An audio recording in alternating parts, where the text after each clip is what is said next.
जो ये competition exam हो रहे हैं, इन कंपटीशन एग्जाम को लेके ग्रामीण इलाकों में जो तैयारी करने वाले जो बच्चे हैं, इन पे भी इसका काफी असर पड़ा है।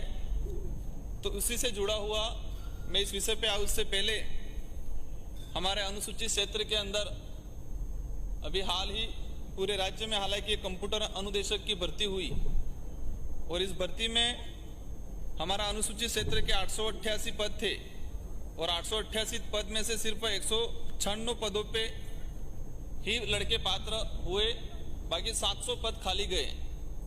कहीं न कहीं इसका असर ग्रामीण इलाकों में बिजली नहीं होने से बच्चा समय पे नहीं पढ़ पाते हैं।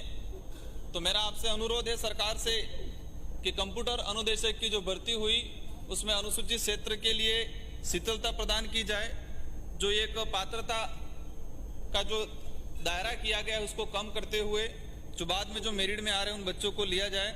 माननीय सभापति महोदय, आज ग्रामीण इलाके और शहरी इलाके दोनों इलाकों में बिजली की जो कटौती का जो समय है, बिजली जो समय पे पहुंच पाती कि नहीं पाती, उसमें दोनों काफी अंतर आता है। आज प्रत्येक व्यक्ति, क्योंकि भले उधर की सरकार रही हो इधर की सरकार रही हो, बिजली प्रत्येक घर तक पहुंचाने के लिए, प्रत्येक ढाणी तक पहुंचाने के लिए सभी सरकारों ने योजना बनाई। आज कई जगह 99% पहुंच भी गई है, लेकिन वहां थंबा पहुंचा है, तार पहुंचा है, बिजली का करंट आज भी समय समय पे नहीं पहुंच पाता है। उसका मार आज भी ग्रामीण इलाकों में देखने मिलता है। आज अभी पिछले कुछ समय से बिजली विभाग का ऐसा रवैया जो हमारे डूंगरपुर जिले में, हालांकि हमारे लिए सौभाग्य की बात है कि जो मंत्री जी हैं वही हमारे डूंगरपुर जिले के प्रभारी हैं, लेकिन थोड़ा दुर्भाग्य की बात यह है कि वहां के अधिकारी इतने लापरवाह हैं कि ग्रामीण इलाके में ध्यान ही नहीं देते हैं। एक डीपी जल जाती है, उस डीपी को बदलने में 15 से 20 मैं कम से कम दिन बता रहा हूं, मैं 20 दिन लग जाते हैं। अधिकारी बताते हैं कि हमें जो बिल आ रहा है, बिल के नीचे टोल फ्री नंबर है, उस पर सूचना दो, लेकिन ग्रामीण क्षेत्र में पढ़ा लिखा व्यक्ति इतना नहीं है वो इस चीज को समझ पाएगा। ग्रामीण इलाके में सिस्टम रहता है, डीपी जल गई है तो लाइनमैन को ढूंढते हैं, लाइनमैन 2 दिन में मिलता है, उसको सूचना देते हैं, सब जाके 20-25 जने जाके, लाइनमैन 10 दिन बाद जयन को कहता है और जयन कहता है 10 दिन बाद उस अय्यन को। मतलब ग्रामीण इलाकों में यही समस्या है कि डीपी जलने के बाद कम से कम 20 से 25 दिन बाद डीपी वहां लगती है और 20 से 25 दिन तक वो लोग अंधेरे में रहते हैं। आज विशेषकर अभी एक लोड शेडिंग का जो चल रहा है कि रात के समय, सुबह के समय गांवों से एक ही बात उठती है कि शहरों में लाइट रहती है तो हमारे गांवों में लाइट क्यों नहीं है। 1 मिनट अपनी बात समाप्त करें। शहरों में इंसान रहते हैं तो क्या गांवों में इंसान नहीं रहते हैं?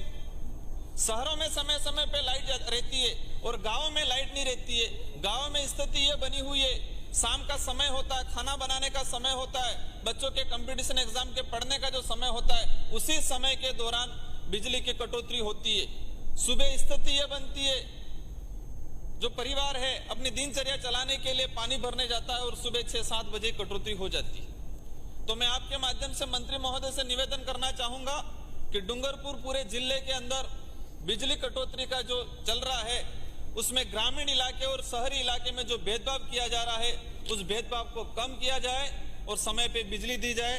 माननीय सभापति महोदय, अभी हाल ही एफआरटी का जो कर रखा है व्यवस्था, माननीय सभापति महोदय, ये एफआरटी का जो सिस्टम कर रखा है, एफआरटी कहीं न कहीं भ्रष्टाचार के बलि चढ़ गई है। गवर्नमेंट उनको 2.5 लाख रुपया देते हैं, जो कार्मिक अस्थायी लगाने होते 12 और वो एफआरटी वाला लगाता है 7। माननीय सभापति महोदय, मात्र 1 मिनट लूंगा मैं। एफआरटी के तहत हाल ही में एक महेश करके लड़का मेरी विधानसभा में डेथ हो गई क्योंकि वो डीपी चढ़ाने गया। श्री जगसीराम के नॉर्म्स में ही नहीं वो एफआरटी वाले डीपी चढ़ाए, लेकिन एफआरटी वालों से सारा काम कराया जाता है। लगाने के होते हैं 12-13 और लगाते हैं 6 से 7। ठेकेदार को सरकार पूरा पैसा देती है और एफआरटी वाला फर्जीवाड़ा करता है, उनको डीजल भी कम देता है। सरकार कहती है एफआरटी 24 घंटे सुविधा देगी, लेकिन एफआरटी की गाड़ी में डीजल भरने के लिए वो ठेकेदार 5 दिन में मुश्किल से 5 किलोमीटर घूमे। इतना सभापति महोदय, माननीय सभापति महोदय, मेरे विधानसभा सभापति महोदय, आपने मुझे माननीय बिजली पर सभापति बोलने का महोदय, मौका दिया। 2-3 जो जीएसएस है, प्लीज सेव करें विराजी। GSS आपके के लिए माध्यम मैं से निवेदन करूंगा वो कराए। धन्यवाद।